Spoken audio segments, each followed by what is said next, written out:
अस्सलाम वालेकुम।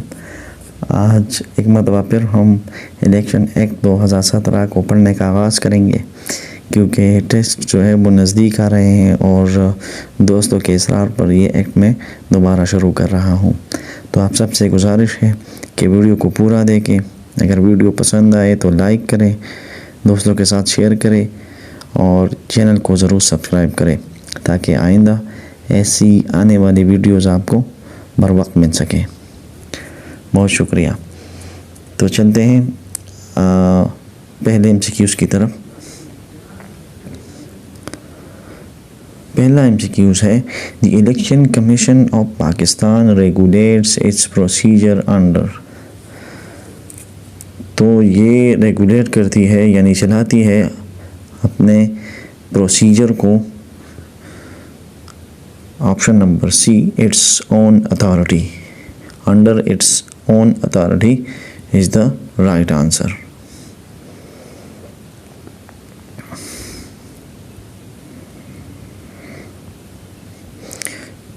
Question number 2, the decisions of the commission are based on. Commission के जो डिसीजंस है वो किस बुनियाद पर होते हैं? तो यहाँ पे option A political consensus, option B presidential decree, option C majority opinion of members and option D prime minister's instructions. तो इसमें ऑप्शन सी जैसे आपको नज़र आ रहा है is the correct option. Majority opinion के बेस पे होती है, majority opinion of members. Here it is the correct answer.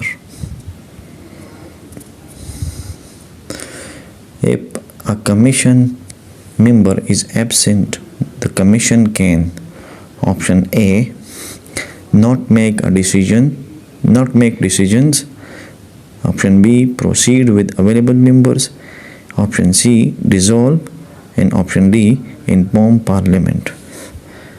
And the correct option is option B. It is the correct option, proceed with available members. चौथा MCQs है, a decision by majority is considered. Option A unofficial, option B temporary, option C final decision of the commission, and option D reversible by police. तो इसका जैसे आपको नज़र आ रहा है answer है final decision of the commission is the right option.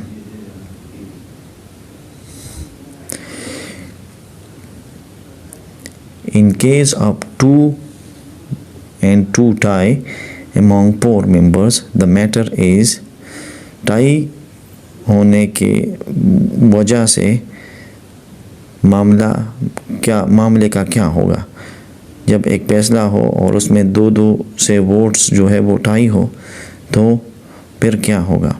Option A rejected, option B decided by chief justice, option C referred to commission and option D sent to the parliament.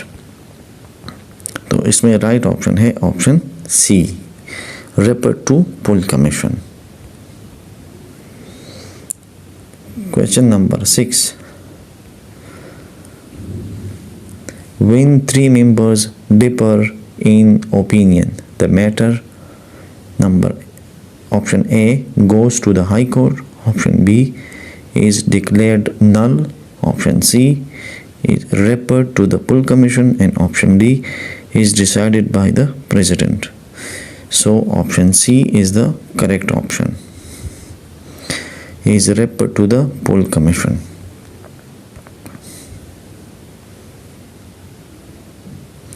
The chief election commissioner is, chief election commissioner क्या है?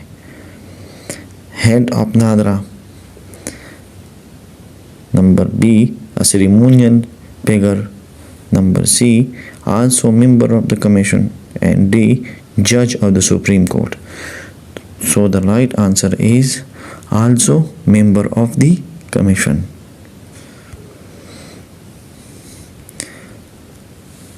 Number 8, who can constitute benches for hearing complaints?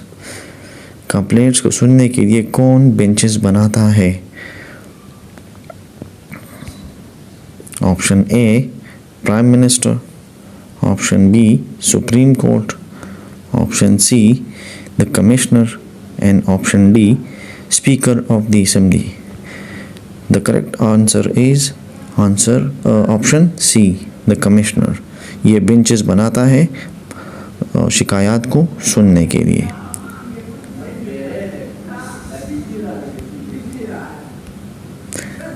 A bench's decision is considered, bench का decision तस्वुर होगा। Advisory only, final ruling of the commission, option C is invalid until reviewed and option D is judicial review. तो इसका answer है final ruling of the commission. Bench का फैसला जो है वो final ruling of the commission तस्वुर होगा, यानी फाइनल फैसला कमीशन की तरफ से होगा। ये final answer option B is the right answer. Number 10, if members differ in bench the case goes to। अगर किसी बेंच में या किसी बेंच मतलब मेंबर्स के जो ग्रुप है उनमें किसी मेंबर को इख्तिलाफ हो जाए, द केस गोज़ टू, या सारे मेंबर्स को एक दूसरे से इख्तिलाफ हो, तो फिर ये केस कहाँ जाएगा? Public vote, option B supreme court, option C full commission and option D media. जैसे इन सब में आपको पता होगा कि केस कहाँ जाएगा। Number C is the option C is the right answer. तो ये थे आज के 10 MCQs। अगर वीडियो पसंद आई हो तो चैनल को लाइक करें, दोस्तों के साथ शेयर करें और चैनल द कंटेम्प्रेरी या पेज को ज़रूर सब्सक्राइब करें ताकि आइंदा ऐसी आने वाली वीडियोस आपको बर वक्त मिल सके। बहुत शुक्रिया।